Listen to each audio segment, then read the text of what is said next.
외신에 보도된 우리 모습 살펴보는 밖에서 본 한국, 국제문제평론가 인문결연구소 임상훈 소장, 어서 오세요. 네, 안녕하십니까. 지난번 그 밖에서 본 한국 시간에 조국 법무장관 임명에 대한 외신 반응을 좀 짧게 들어봤는데 네. 관련된 외신 보도가 또 있다고요? 네, 그렇습니다. 이번에는 프랑스의 유력 일간지죠. 이 르몽드 신문이 지난달 18일 보도한 내용입니다. 조금 됐네요, 보도한 거는. 예, 그렇죠. 우리가 이제 2주에 한 번씩 하다 보니까. 예. Encore est-il de l'après-combat du potentiel successeur de Moon. 그러니까 발음 좋으시네. 문재인 대통령의 잠재적 계승자의 가혹한 투쟁, 이런 제목입니다. 이야, 잠재적 계승자라는 용어 제목을 붙였어요? 네, 예. 이렇게 제목이 나와 있더라고요. 그러면서 이 신문은 문재인 대통령의 잠재적 후계자로 여겨지는 유명한 법학자 조국 신임 법무장관이 한국에서 일어나는 스캔들 혐의에 맞서 끝없는 싸움을 펼치고 있다, 이렇게 전했습니다. 이 신문은 윤석열 검찰총장은 문재인 대통령이 임명하였으나 검찰 개혁에는 반대하는 것으로 알려졌고, 그래서 조국 장관을 낙마시키기 위해서 검찰 특수부 전체가 수사에 동원된 것으로 보인다, 이렇게 내용을 전했습니다. 이게 지난달 18일자 보도니까 최근 며칠 사이에 네. 대통령이 검찰총장한테 개혁안 내라 지시하고 네. 윤석열 총장도 그 다음날 바로 개혁안 내고 요거까지는 아직 반영은 안 됐네요. 그렇죠. 어쨌든 르몽드는 검찰 개혁 부분에 집중을 하긴 한 거네요. 네, 그렇습니다. 그래서 이 신문은 한국에서 검찰이라고 하는 것이 지나치게 강력한 권력을 보유하고 있고, 문재인 대통령은 이러한 검찰을 개혁할 적임자로 조국 장관을 보고 있다, 이렇게 보면서 검찰 개혁은 김대중 전 대통령과 노무현 전 대통령 시절에도 추진된 적이 있다고 전했습니다. 예. 이 신문은 현재의 한국 사법 시스템은 일제시대의 잔재다, 이렇게 설명을 하면서 민주화 이후에 그 안기부를 비롯해서 몇몇 기관들은 문민 통제가 이루어졌지만 검찰은 통제를 받지 않고 있고 엄청난 권력을 보유하는 거의 유일한 기관으로 남아있다, 이렇게 전했습니다. 예. 그래서 이것이 현 정부가 개혁하고자 하는 이유다, 이런 설명을 덧붙였습니다. 우리 국내 언론은 문재인 대통령의 잠재적 계승자 이런 제목을 뽑지는 않는데, 그렇죠. 르몽드는 조금 과감하긴 한 것 같네요. 상당히 국내 언론으로서는 좀 조심스럽지 않겠습니까? 그러니까 제가 보기에 과감하다는 얘기는 약간 네. 엉뚱하기도 하다는 얘기예요. 예. 그리고 지금 이제 조국 장관 자녀 입시 의혹 때문에 입시제도 논란이 불거지는데, 네. 한국의 대학 교육 그 자체를 진단한 외신 보도가 있다고요? 네, 그렇습니다. 이게 이제 미국의 노스캐롤라이나 주의 그 마틴 센터라고 하는, 그러니까 고등교육의 질적 향상을 위한 감시 역할하는 비영리 기관이 있거든요. 예. 근데 이 기관에서 최근에 그 한국의 고등교육제도와 관련해서 취재가 있었습니다. 그래서 그 결과에 대해서 미국의 내셔널 리뷰라고 하는 시사 격 월간지인데요. 이 격 월간지에서 기사를 낸 겁니다. 네. 이 기사에 따르면은 한국과 미국은 비효율적인 대학 교육 시스템을 운영하고 있는 나라라는 공통점이 있다는 건데요. 그러니까는 학습에는 흥미가 없으면서 캠퍼스의 낭만이나 졸업장에만 관심 있는 학생들이 모여 있는 곳이 대학이다. 아하하. 굉장히 적나라한 표현이네요. 예, 그렇죠. 예. 그런데 하지만은 대학 졸업 후에는 엄청난 실망감이 이들을 기다리고 있다는 건데요.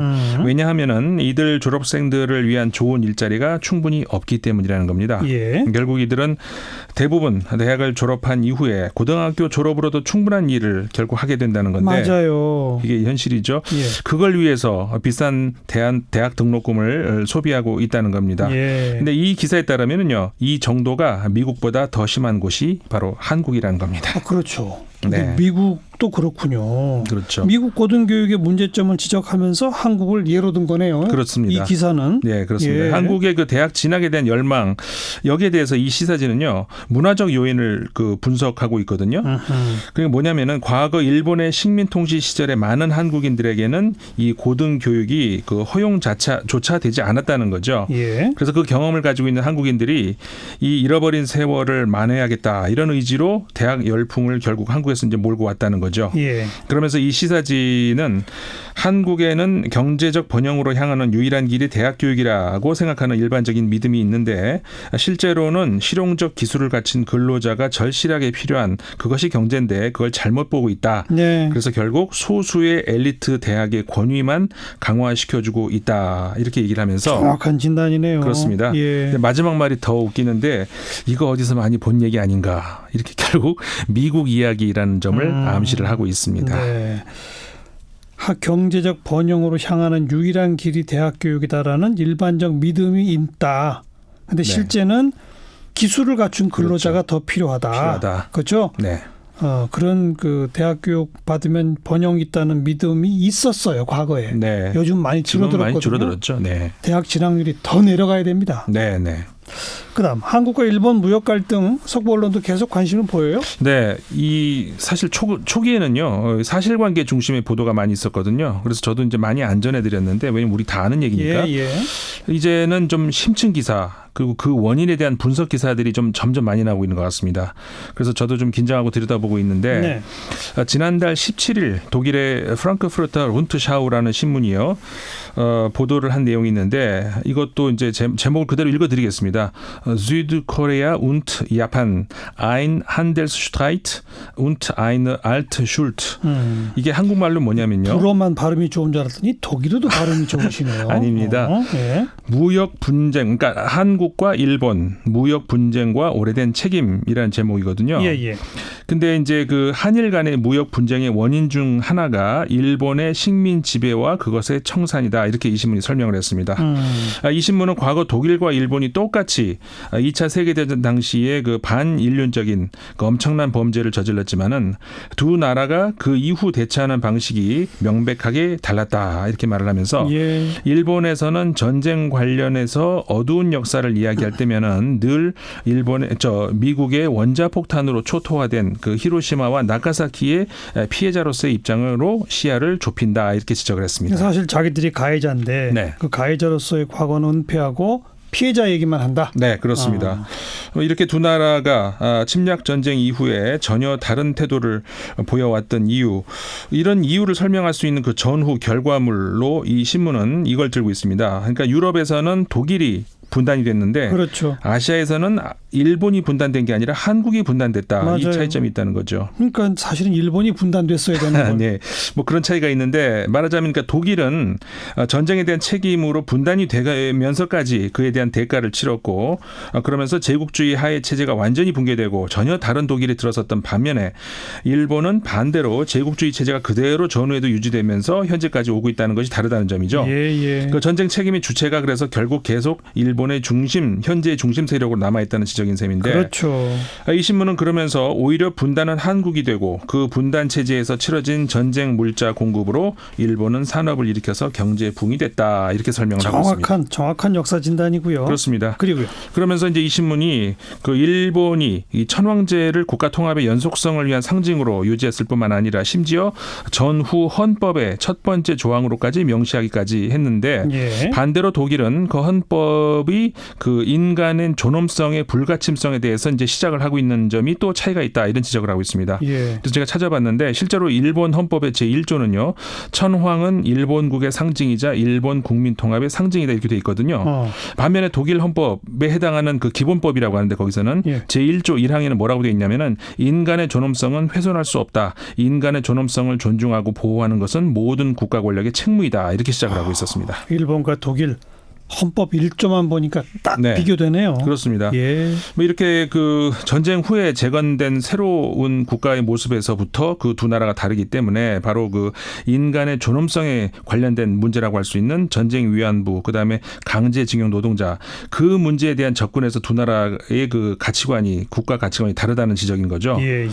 그러니까 금전적 지원이나 그 법적 해석보다 훨씬 중요한 것은 그 올바른 죄의식과 책임감 그리고 이제 그 원문을 그대로 읽어드리면 그리고 그 피해자들에 대한 진솔한 태도이고 동아시아의 안녕과 평화는 한일 간의 지속 가능한 화해에 달려 있으며 이를 위해서는 일본의 의지가 결정적이다. 이렇게 이 신문이 지적을 하고 있습니다. 독일 언론이니까 정확하게 독일과 일본의 차이 이런 걸 비교하고 헌법 1조까지 비교해 볼 수 있는 거로군요. 네, 그렇습니다. 예. 그래서 이제 이렇게 그러니까 법의 원리 차원에서도 그렇고 그다음에 법의 해석 차원에서도 이 신문은 일본의 주장이 억지임을 지적을 하고 있거든요. 네. 65년 한일 협정 당시에 5억 달러 무상 원조, 그다음에 차관 이거로 해서 이제 모든 전후 처리가 마무리됐다 이런 일본 측의 주장에 대해서 이 신문이 지적을 하고 있는데 두 국가 사이의 협정과 별개로 개개인의 배상 청구권은 소멸되지 않는다. 바로 그 이유로 일본과 중국 사이에도 협정이 있었지만은 그것과 별도로 중국 징용 노동자들에 대해서 배상을 일본 대법원이 인정한 바 있다 이렇게 지적을 했습니다. 예. 그 다음에 또 하나가 이제 설사 65년 한일 협정이 모든 배상을 포함하고 있다 손 치더라도 국제법적으로 한일 협정은 잘못됐다 이렇게 지적을 하고 있거든요. 예. 그러니까 일본의 주장대로라면은 65년 한일 협정은 그대로 이제 그 법 용어로 하자면은 강행 법규에 대한 위반이라는 겁니다. 강행 법규 위반? 네. 무슨 뜻이에요? 그러니까 말하자면은 아무리 어떤 행위가 법 테두리 안에서 이루어진 절차나 행위라 하더라도 그 법이 상위의 개념, 예를 들어서 헌법적 원리나 국제인권법 이런 것들을 위반한 경우라면은 그 법은 무효라는 거죠. 맞아요, 그렇죠. 네, 그래서 이 신문은 설령 1965년에 기본협정으로 모든 청구권이 소멸됐다는 결론에 이르렀다 하더라도 국제법상으로 징용에 대한 배상 요구를 소멸시킨 이 조약은 이 강행법규를 위반한 것으로 무효가 된다 이런 지적을 하고 있습니다. 그러니까 그냥 사실관계 또 일본과 한국의 주장 이런 것만 단편적으로 보도하다가 본격적으로 왜 그런가 이 서구 언론들도 나름 한일 관계에 대한 팩트 체크에 들어간 거네요. 네, 그렇습니다. 이제 워낙 길어지다 보니까는 이 문제가 뭐 근본적인 걸 좀 들어가고 있는 것 같습니다. 네, 이건 그러니까 반가운 소식이에요. 그렇습니다. 그러니까는 사실 그리고 이제 조금 제가 이제 쭉 관찰한 결과 초반에는 사실관계 중심 보도가 대부분이었는데 그 다음에는 조금 지나면서 양비론적인 보도들이 많이 있었습니다. 그러니까 양국은 이렇게 주장한다. 그렇습니다. 예를 들어 그러니까 이런 거죠. 조금씩 양보해야 된다 서로가. 뭐 이런 거야 뭐 누구나 할 수 있는 얘기인데 이 본질을 회피하는 이런 단계에 머무른 기사들이 대부분이었는데 그때는 이제 이런 일도 있었습니다. 간혹 그러다가 이 사실관계를 날카롭게 지적하는 몇몇 학자들의 반론에 부딪히는 일들도 간혹 있었거든요. 예를 들어서 미국의 역사학자입니다. 그 알렉시스 너든 교수가 지난달 23일자 뉴욕타임스에 기고한 글에서 한일 갈등의 근원인 65년 한일 협정은 64년도 한 해 전이죠. 5월에 있었던 백악관의 안전보장회의에서 결정한 동아시아 정책회의의 산물이다. 이렇게 미국의 압력에 의해서 65년 한일 협정이라는 졸속 협정이 나온 것이다. 이렇게 폭로를 하고 있습니다. 또 지난달 9일 독일의 프랑크푸르트 알게마이네 사이퉁지가 역시 그 한일 간의 진영 논리에 근거해서 그 한국을 비판하는 기사가 한번 실렸었거든요. 거기에 대해서 또 같은 신문 23일자에 그 독일의 학자입니다.